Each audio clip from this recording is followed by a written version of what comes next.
Live from London, it's Plank of the Week with Mike Graham. Welcome to Plank of the Week. It's Friday night. You know what's happening next. We're going to judge a load of people and see who's been the biggest plank of this particular week. You might notice something slightly different this week as well, because we've stolen Piers Morgan's set. That's right.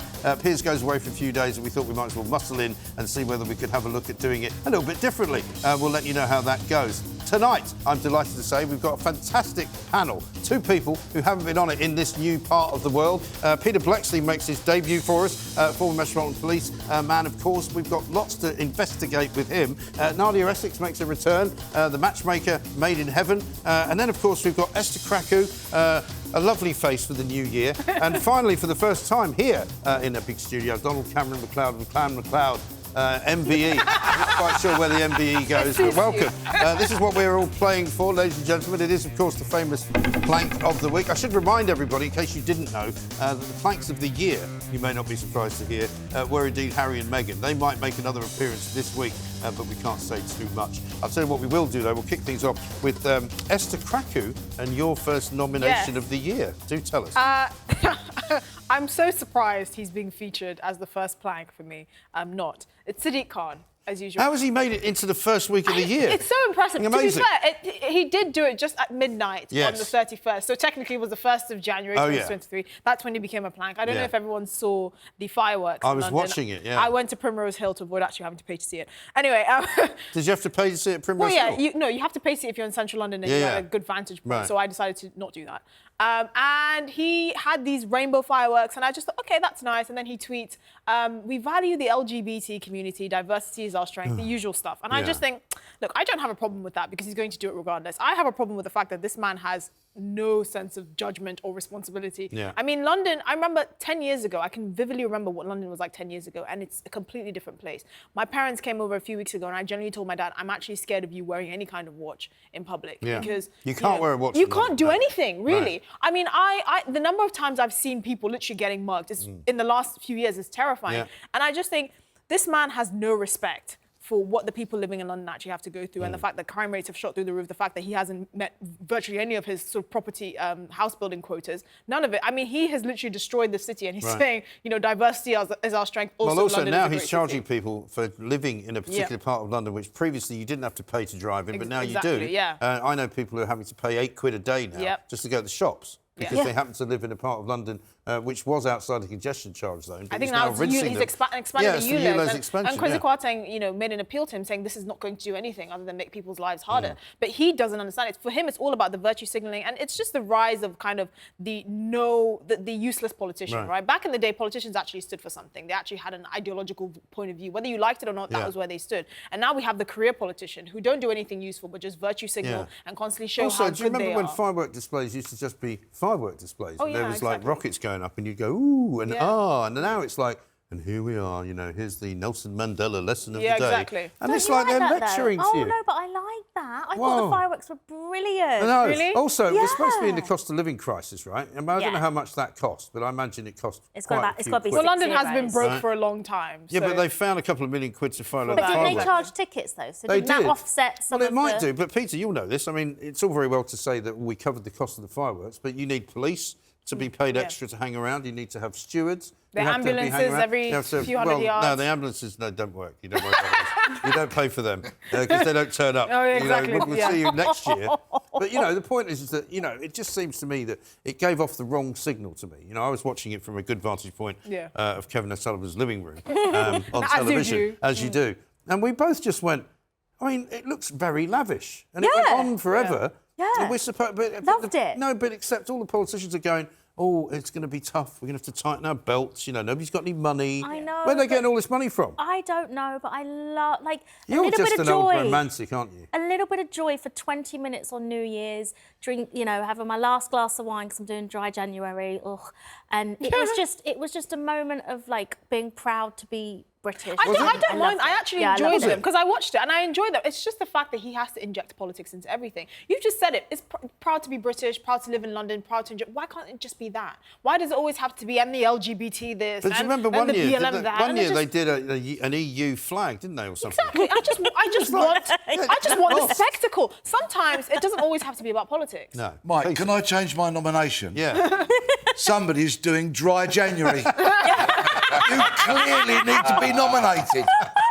Well, you didn't see what I'll take December it. was like. Well, She might need a dry January. Yeah, I need a dry January. I just think the problem is that Sadiq Khan, just when he could have an opportunity to get things right, just continually gets it wrong. Yeah. Reminds me of Macron. Yeah. You know, with Macron at the World Cup. Yeah. He just stepping out at every Yeah. moment. Yeah, well, here I am, To get yeah. the limelight. Oh, Yeah. look at me. Oh, really sorry. Oh, social you media lost. was You know, hilarious. What they did to it's Mbappe. terrible, you know. Because, he just lost the World Cup after Yeah, scoring a yeah, hat-trick. oh, And he's look, been me, consoled by me. Macron. And people on French Twitter were like, this is hell on earth. Yeah. Hell. It really was. You know that he just If didn't you want a want anybody firework like display, that, don't didn't come you? to my house because it rained and all the fuses went down, you know. Oh, It was dear. like, oh, Because so- you do a good firework display. Yeah, I've been to usually, some of but those. this year, no, I was raging. Honestly. But if you want to talk about fireworks, Sadiq Khan is definitely a rocket. Yeah, he definitely Did anybody is. see the San Francisco firework No. display No. that was programmed to last for 25 minutes? Yeah. And due to a computer glitch, they all went off in 18 seconds. I love it when that happens. Fantastic. That's Now, happened that once. was a That's happened once firework. before. That's That's a display. that is proper. That's happened before. Peter, you've got the next nomination for us. Who is it? Well, New Year's Eve again, moving London. seamlessly on. So forgive me, but it's Sir Mark Rowley, Yeah. the Commissioner of the Metropolitan Police. The new one. Yes, He hasn't indeed. been in the job long, has he? No, since September. Right. And I'm a little sort of reluctant and hesitant to nominate him, but he needs it, and I'll explain why. On New Year's Eve, a lot of people without tickets stormed part of the security and police barricades, Oh, yeah. and they got in. Right. And there was footage on social media of these people running in. Right. Now, ticketless people turning up at events is becoming a very dangerous thing. Yeah. If we rewind just a couple of years ago to the final of the Euros Yeah. at Wembley, Yeah. we remember the mayhem that ticketless Yeah. people caused there. And just a week or so before New Year's Eve, tragically, 2 people lost their lives at the Brixton Academy Yeah. Yeah. because ticketless people were essentially storming the building, Yeah. Yeah. feeling they had an entitlement to get in there, even though, unlike us, they hadn't queued online, queued on the phone, Yeah. and parted with their hard-earned cash to buy a ticket. And is this a new thing then, do you think? Is this something that people are doing because they can? It's, Because I they know fear the it's a weakness. growing trend. Yeah. It's a Yeah. growing trend. Now, the Met should have been across this, Yeah. and Sir Mark Rowley ultimately is the boss. Very difficult job, but he gets $250,000 every year, which is some compensation. It is.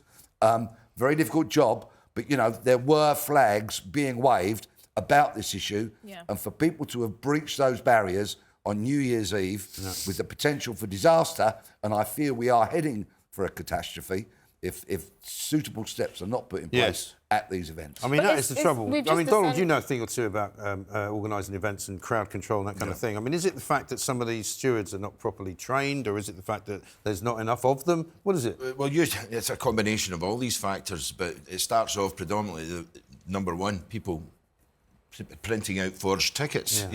Once they go out there, and that's a start. Yeah. So where's intelligence to tell you how many are out there, how many are going to come down? So it's a very difficult thing to sort of guess. But when they're, I have a great deal of sympathy, as you were talking about Brixton Academy. I know the people at AMG, they do their very, very best to stop that and to make sure it's safe and that the duty of care is there for the customers.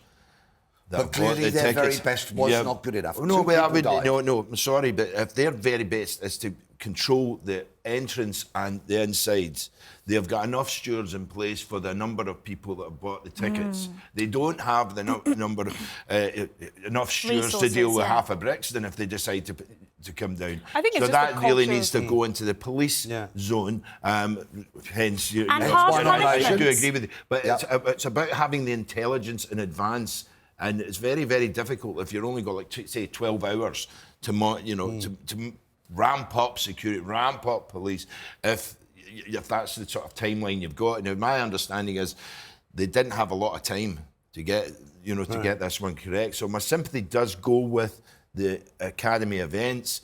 However, I'm very angry. But, I mean, this is the problem, isn't it? Are they then supposed to be ready for anything like that happening. Because It's gotta clearly, be at Wembley they weren't ready. Yeah, and sometimes the timeline, excuse me, is a lot shorter than the 12 hours you just mentioned. Because things can be posted onto social media and suddenly develop an identity all of their own, and there is a quick, rapid movement of a number of people. But, you know, the police have the TSG, the Territorial Support Group, on standby in central London 24/7, 365 days of the year. And they are there for exactly that kind of rapid response to events. But now it's a trend, I'm afraid, and I know there's always a cost element.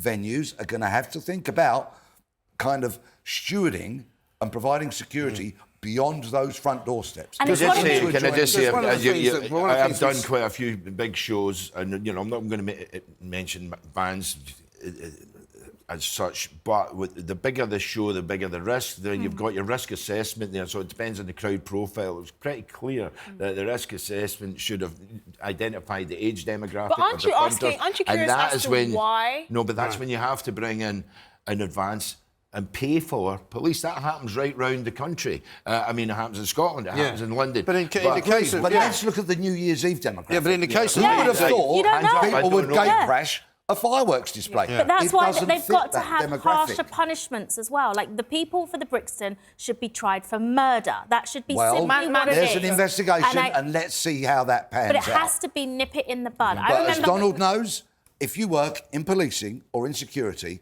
and you're good at what you do, you have that ability to see round the corner, Yes. to predict And the that's what they should unpredictable, do, to cover all bases. And now there's not, And the it's not message raises unpredictable. colour. But 'cause surprisingly, that is a I agree with trend. you there. But surprisingly enough, really of do. course, like many things in this country, it doesn't work very well. Nadia, you've got the next one, and you're going to tell me it's another organisation which perhaps is not doing its job terribly well either. Yeah, so my nomination this week is the NHS. Good. Obviously, lots of reasons, but this particular reason, this particular week, is because they want to bring back COVID restrictions. Yes. Which I think is criminal, Yeah. considering that there is such a big backlog. People are dying because of the backlog, and they want to bring back restrictions and create more of a backlog. Which caused much of the backlog in the first place, Which right? caused basically the problems of the backlog in the first place. And, you know, I think there's enough data that we can now say that there is no strong evidence that masks, the way that we wear them, work. If you wear them correctly and you have your N95s or whatever it is, then fine. But we as normal people, we don't use masks correctly. We're touching them, we're using them often, we're using them multiple times. They don't they don't work. Right. And then the restriction side of it is literally gonna cause people to die. Yeah. And I just think the NHS is there not to kill people.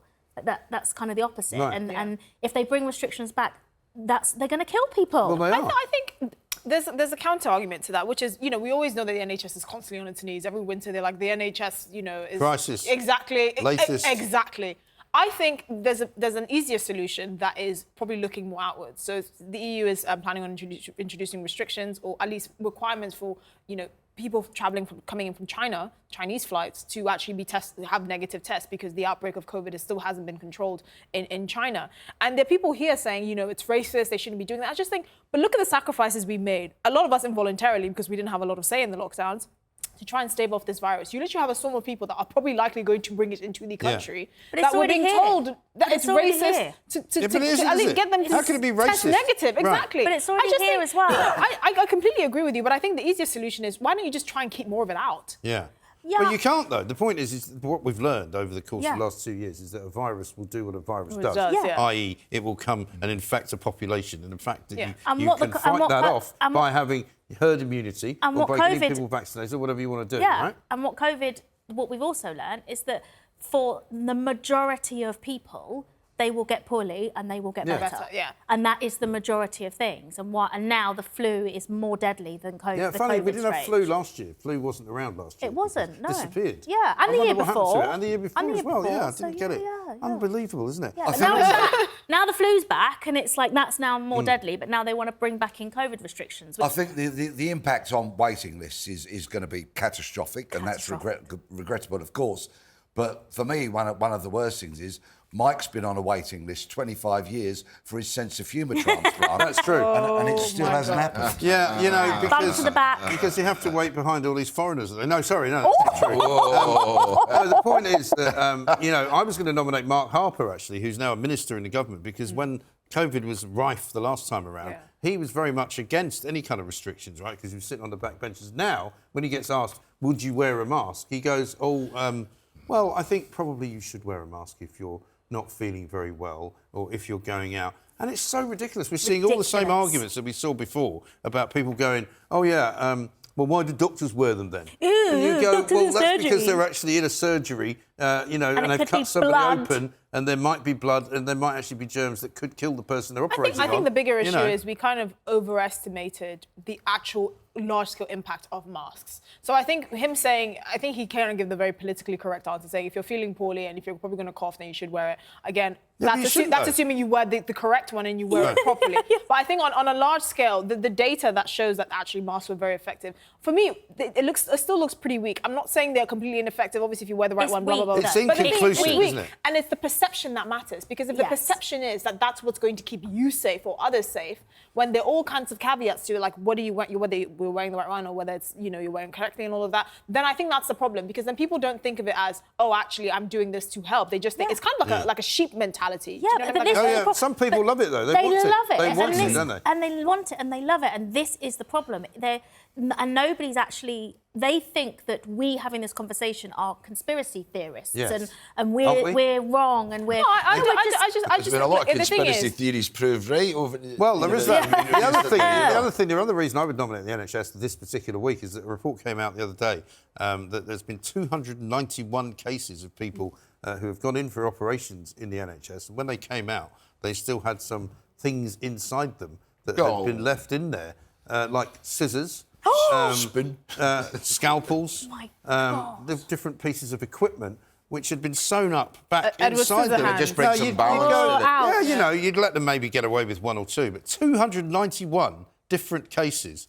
And people that work in the NHS say to me, well, there's supposed to be a sort of... you do a kind of a ready reckoner of all the things that you had out. Yeah, exactly. And you make sure that if there's anything missing, it didn't actually end up back inside you. It's a procurement issue. How can it's actually quite common. How can you not notice, though, that there's a scalpel, that you've dropped it in someone's cavity area, and then you sew it back up? The thing is, what are you doing? And I'm not defending them. This is actually a lot more common than people think. There's actually a show in the US about this. Like people, but it's usually okay. The whole scissors is quite rare. It's usually gauze. That's what they usually because when you're especially when you're kind of operating someone's abdomen and stuff like that, it's very bloody, obviously, and the gauze takes on the colour of the blood. So sometimes you can't tell the difference, especially when that's different. But that's the most common. That's the overwhelming majority. Okay, scissors. But a scalpel. You should be able to spot scissors. Exactly. And a scalpel. But it's run them through could you not maybe run them through one of those metal detectors? You actually have a before you let them out. Well, no, you wouldn't be able to move. Bang, Imagine. And the radiation. I don't think you're allowed to. Yeah, we magnet going some of across these the top. people also didn't discover that it had happened for quite a long time. Yeah. And like a year later or something. Because you imagine they're going through an airport or something and you suddenly realise... Surgical nurses. Get something in your pocket. No, but I've got a pair of scissors in my abdomen. Surgical nurses actually have a checklist. So they're supposed to do this, actually. So that is a good question. But actually, isn't that scanner in the airport that kind of scans you completely? So they should pick up a pair of scissors in your chest. Where there's blame, there's a claim. There is. So surely the NHS are also wasting millions on compensation. No, I can help you out with that as well, because I'm a font of knowledge on the NHS. They've got a budget of $3 billion a year for negligence claims. $3 billion. Well, can I just come in with a wee point on the masks here? Is it not true that the science proved that they didn't stop COVID? No, they don't. They don't. So, and we were but forced to wear... that had to do a lot to do with the kinds of masks. But we were forced to wear them. And we did it because we didn't want to spread it to anybody else. Yeah, and I'm seeing that. So why are we... You know, why they want to bring something back? It's a psychological thing. But also it's a lot of medical... I know an awful lot of people that wear masks and, you know, they still wear them, and yet because they're nervous. Yeah. It's a psychological thing because it makes people feel safer because of the perception. Forced to wear them is like being forced, Yeah. and forced restrictions do not work. No. And the immunity of especially amongst children, strep A's on the rise because they were forced to wear masks. Yeah. Exactly right. They're not getting them. And for some reason, us Brits are all of a sudden petrified of getting poorly. Yeah, I know. Everyone's so scared of getting sick. It doesn't matter. It's a good way of keeping us all down, Yeah, isn't exactly. it? You know? Anyway, listen, you're all too serious today, so we really need to liven it up a bit and get a bit funnier. Otherwise, you're all going to be fired before we do the next section. This is Plank of the Week. I'm Mike Graham. Coming up next, we're going to talk some more about Prince Harry. Why wouldn't we? Because he is a plank.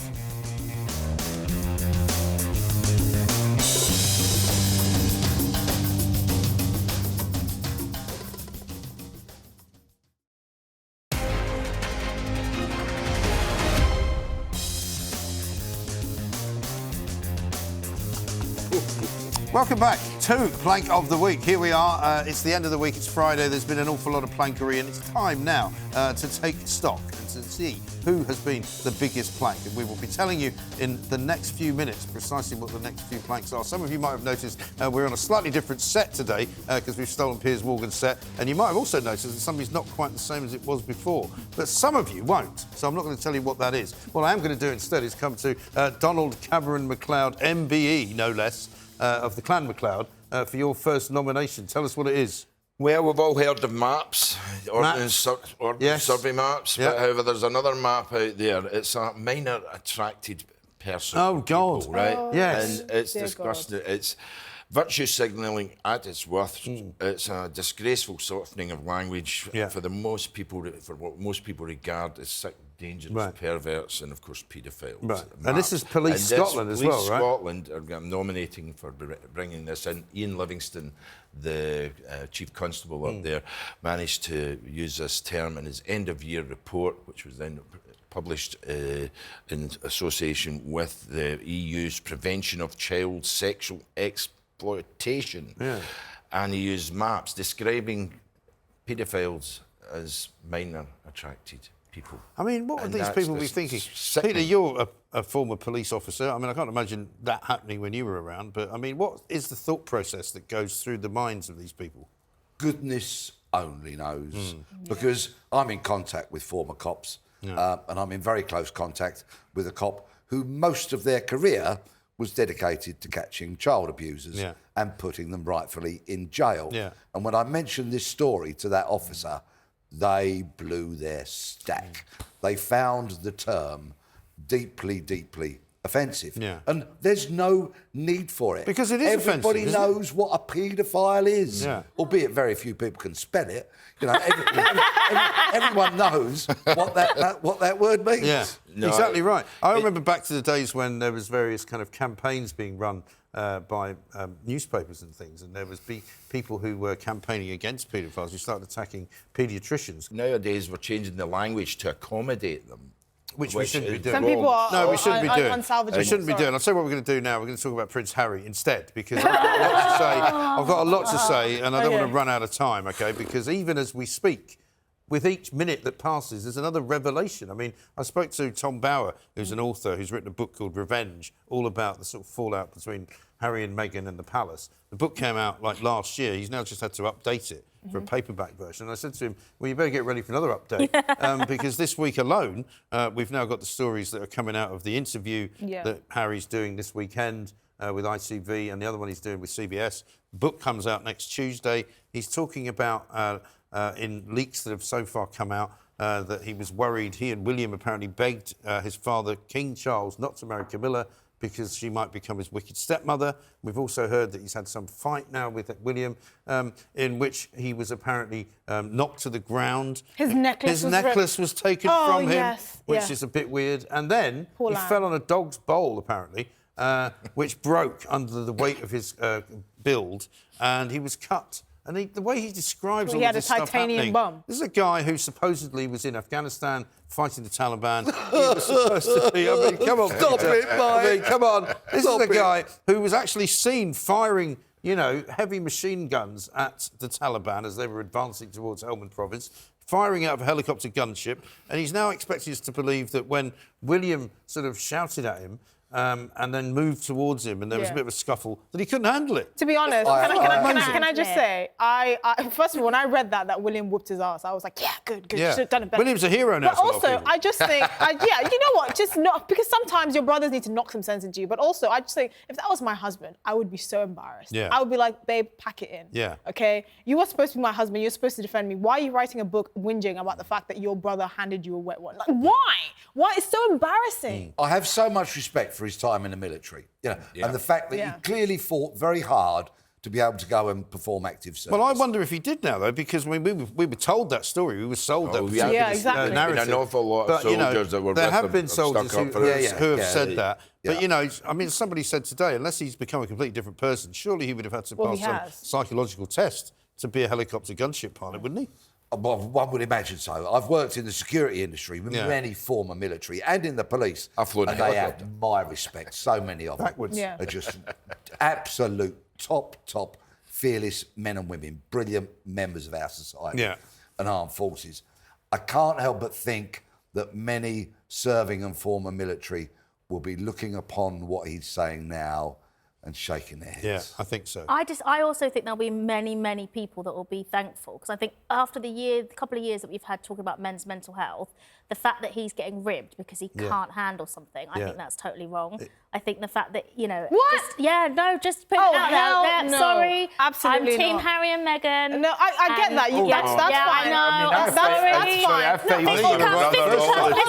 Hold on. I don't have a problem with that. But if you had to write a book about it and you explain from your point of view... When you say had to write a book about it... Yeah, exactly. The book's already on sale, by the way. You don't know. That's the point. No one has to. get paid That's for the the book? point. No one has to. You can get the book for half price right now, 14 quid. I'll get you a couple of copies so you can read it and or use it for your bonfire. But, you know, he doesn't have to write the book. No, he doesn't have to write the book. He doesn't have to take the 20 million. But how else is he going to earn a living? Yeah.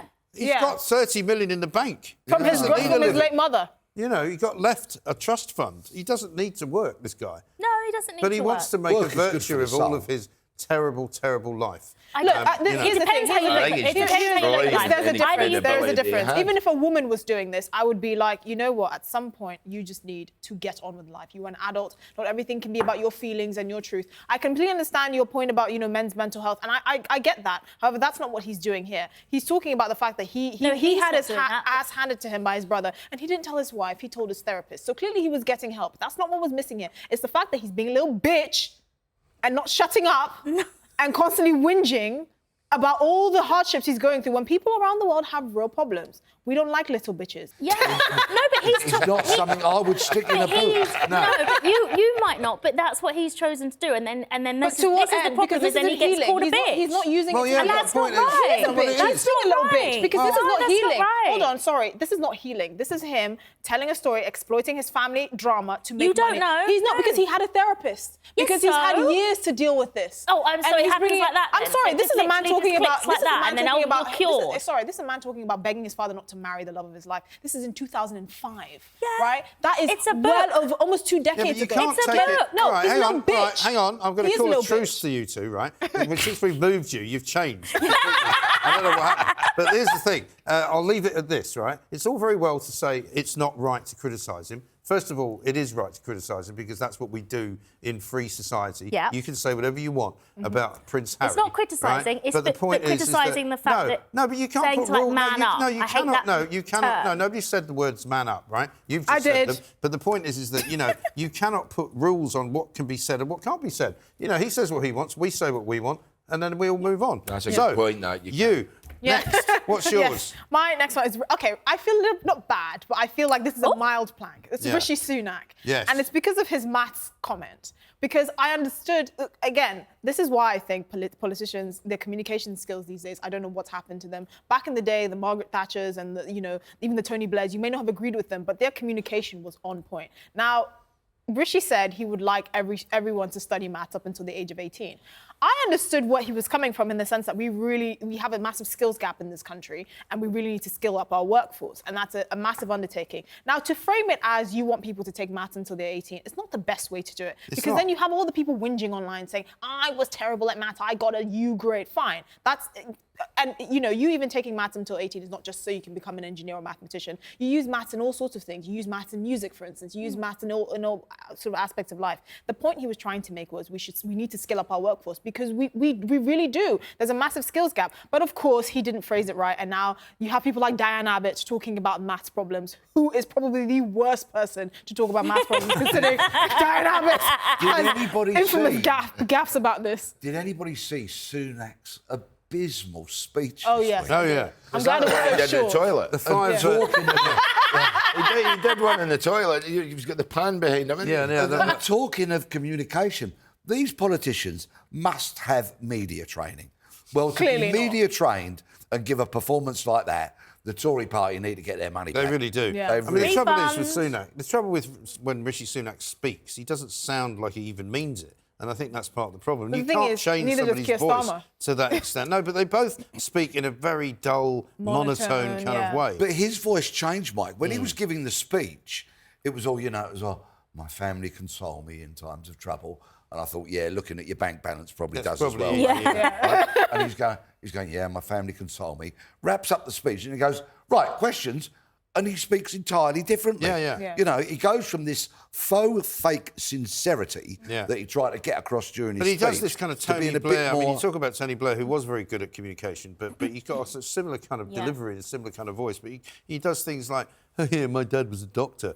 Well, yeah, your dad might have been a doctor, but you had a pretty nice upbringing, and he went to an extremely good school. Yeah, and which that's not a bad thing. Well, You it's don't not a have to bad have thing, grown up in but the you hood. can't. But you can't pretend that everybody else is going to have your experience. And the reason I'm so successful is because I did maths. Well, not really. But you see, the problem is, You the know, problem is, the the reason reason you're so why... successful is you went to Winchester School, which cost And 50 your wife grand. is a and your wife demi-billionaire. is the richest woman in the world, more or less. Yeah. Richer than the Queen was, right? And also, he went to work for Goldman Sachs or some big, investment banking company. So that's why he's having a But good the reason life. why him and Keir Starmer are like this in equal measure is because they're career politicians, which is what I was saying before. Yeah. We don't have conviction politicians. We don't have people that have a perspective, that have an ideological Keir point of view, Starmer was and are head of- passionate about was it. the director of public prosecutions. He Yeah. ran the CPS. Yeah. He had a full career and very successful one as a lawyer. Yeah. So before what's turning to happened? Politics. Because I don't believe a word Because that comes out of his because Keir mouth. Starmer, career his view politicians- of that is It's a bit something I different, don't though, isn't believe. it? It's completely, he hasn't sold. I want him to There's sell no- me. there's Keir no Starmer conviction. is terrified of making a mistake. Yeah. He Yeah. doesn't Oh, want Yeah. the Ed Miliband bacon sandwich moment, and he doesn't want the Gordon Brown with the live mic getting back into the car and going, "Ugh, that woman." He doesn't want the Jeremy Corbyn slam the car door, wake up the neighbour moment. The which thing is is, also my favourite. the leaders right across all the devolved nations, apart from Northern Ireland, which doesn't seem to They have don't have any one. leadership. They get on They're- fine without one. Yeah, Anyway, we're out exactly. of time. They're We're not out of the same. time. We've got to keep going. We are doing Plank of the Week. We will get to the final part of it coming up very shortly. Coming next, we're going to be discussing whether or not anybody's caring about the strikes. This is Plank of the Week.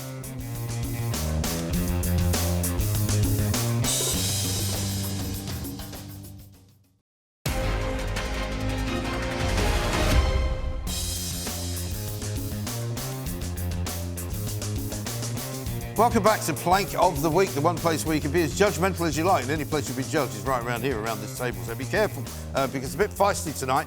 We've got a few very serious subjects going on as well. So stay with us.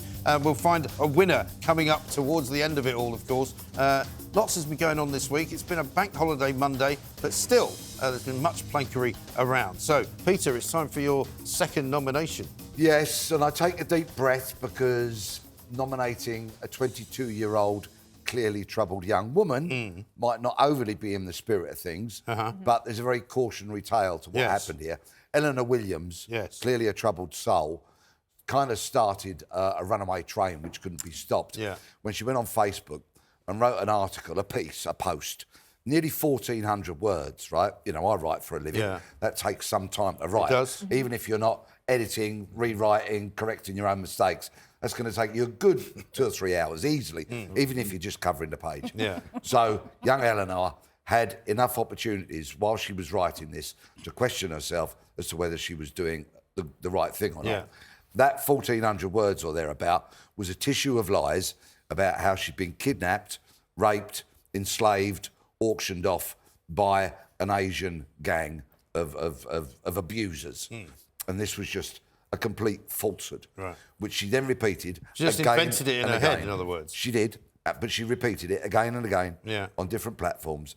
The event, the consequences of her doing this were catastrophic. Good Lord. People were falsely accused.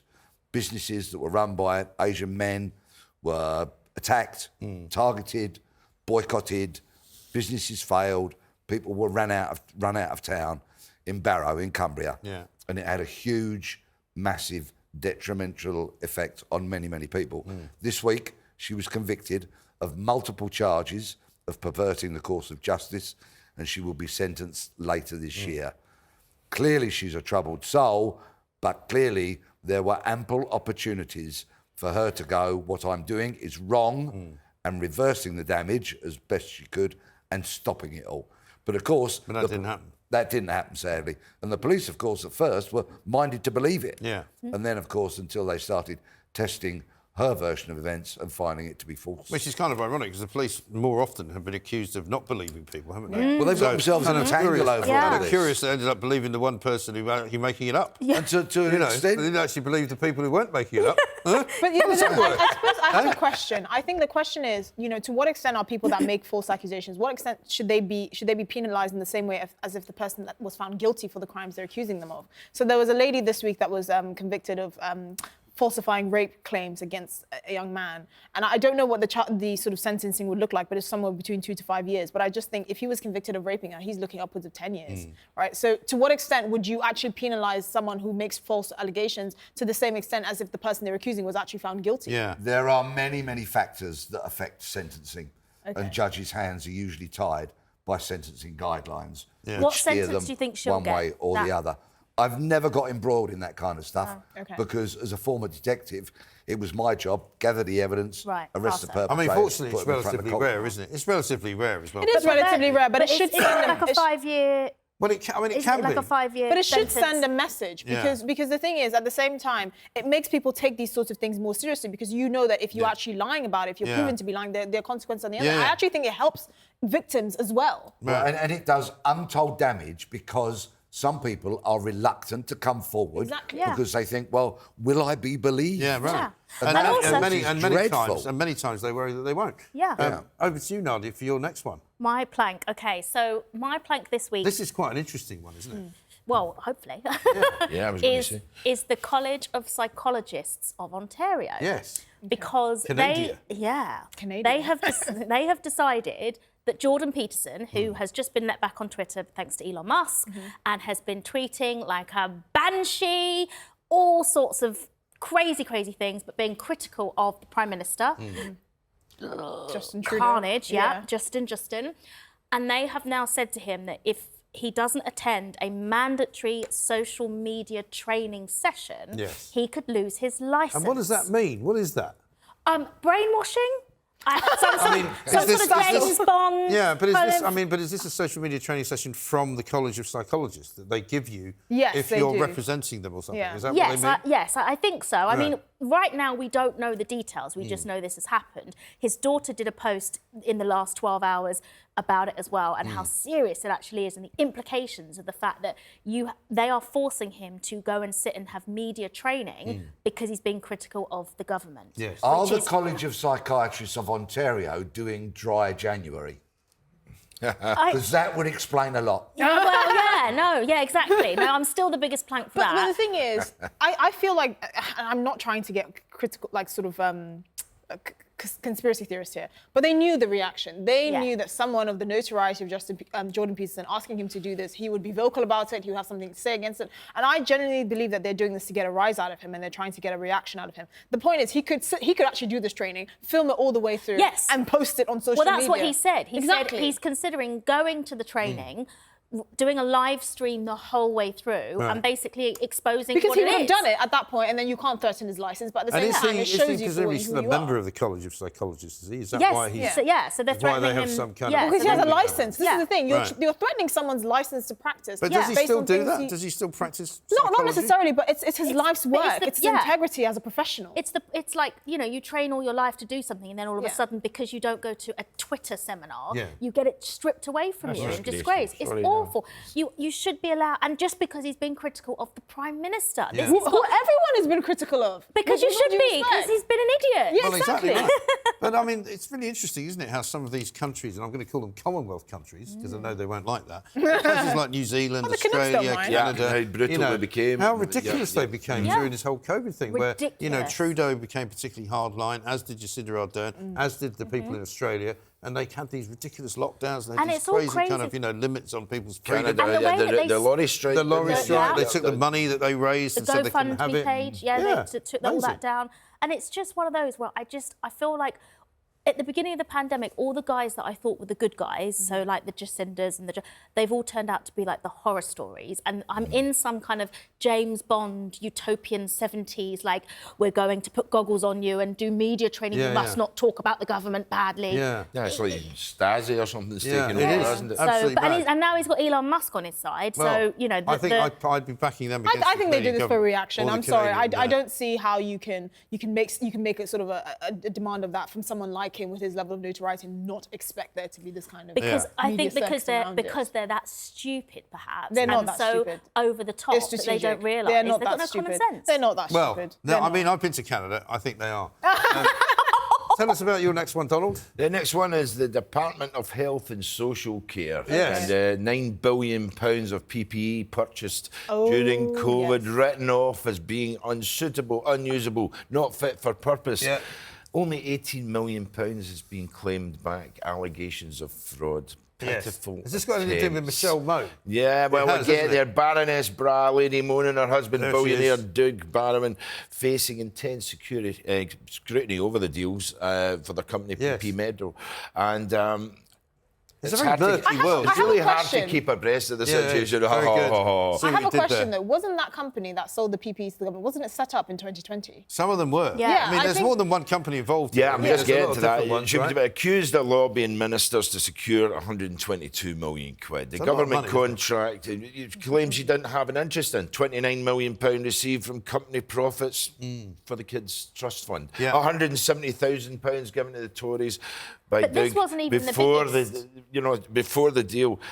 But then we moved down. The DHSC are now suing them for 122 I mean, million. how do they get And now this you've bad? got Sarah and Richard Stout, who've allegedly taken nearly £2 billion for PPE, Yeah. These 85 million for their firm. The Stouts. The Stouts. You The see him in full- Barbados? There's Yeah. full support. There's full Right. support for that. Woohoo! Well, Dick Turpin wore a mask, Yeah. and it seems a lot of them out there just making These oodles of masks didn't cash, fit, though. They were making the them. wrong kind of PPE. Yeah. And it's costing millions Yeah. to destroy the PPE Yeah. that could not and will not Right. ever be used. And Why are they Millions not to destroy doing it. something? Why, they should be closing it all down. These people, there's an awful lot of fraud going on. I'm not mean, it's saying just that they're Well, scandalous. this is part it. of that. But this is the thing. How is it so easy to defraud? I mean, anyone who's ever been investigated by the HMRC tax people Yeah. would know, you would think that they're pretty hot on this kind of thing. The most powerful investigative body in the land. But during COVID, it seemed as though if you They just got turned away. up Yeah. and went, With Rishi look, Sunak. I've It got- was I've got like a lot that, of though. it off No, this because you company. had people like Piers Morgan Yeah. who literally was on in front of millions of people going, "We have to have masks. We have to have this. I don't think we it's need Piers' to have fault. that." Yeah, he didn't say No, but defraud the nation. That he should be No, blamed. but then right. that puts it out into the Twitter universe, and that puts the pressure on the government. And Yeah, the but it government are shouldn't, going, though. "We need but hang on. masks." I get it that it was very unusual circumstances and a lot of kit needed to be sourced Quick. very quickly. But if it doesn't work, you get a refund. Well, they But should have where's the VIP. way? the whole should have been due open. diligence. Yeah. Yes, It exactly. really doesn't take that long to do proper due diligence No. on somebody who is saying, Well- I can supply you with all this perfectly specified medical equipment. Really? Give me half hour. And just- and I'll Yeah. find out Yeah. if you can. Just one look at it, and you'd know it The- wasn't right. Due diligence equally applies for all the monies that were given out for the arts To everyone. and the culture. Absolutely. I mean, there was Furlough. none of that Nobody- done. yeah. It's, Nobody people did I did don't get mind youth that. arts I for don't mind companies that. that I didn't don't have a exist. problem with that. Refund. You should be able to Refund. get a refund for the PPE contracts that were given, and they were How have they supplied with sat on defective it? equipment. Refund. That's How what have I they sat on want. it That's all we for want is a 2 refund. years? I'm going to Exactly. get a refund off you two in a minute because you won't shut up. We've got to go. We will be back, however, with the winner of Plank of the Week because that's what we do.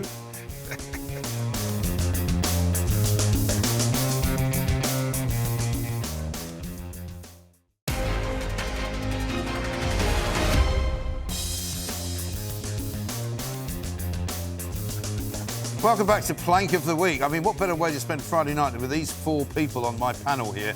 They've been absolutely tremendous. We've had some very serious discussions, but also some rather interesting ones as well. And my final nominee, and I get accused often of just making my own nominees the winners, but it's not my fault that they're sometimes the best ones, you know. I'm going to go for strikers, right? Because we're in the midst of the worst rail strike, apparently, in decades, right? We're sitting in this particular studio, which is in one particular part of London, quite a long way from where I was earlier on today.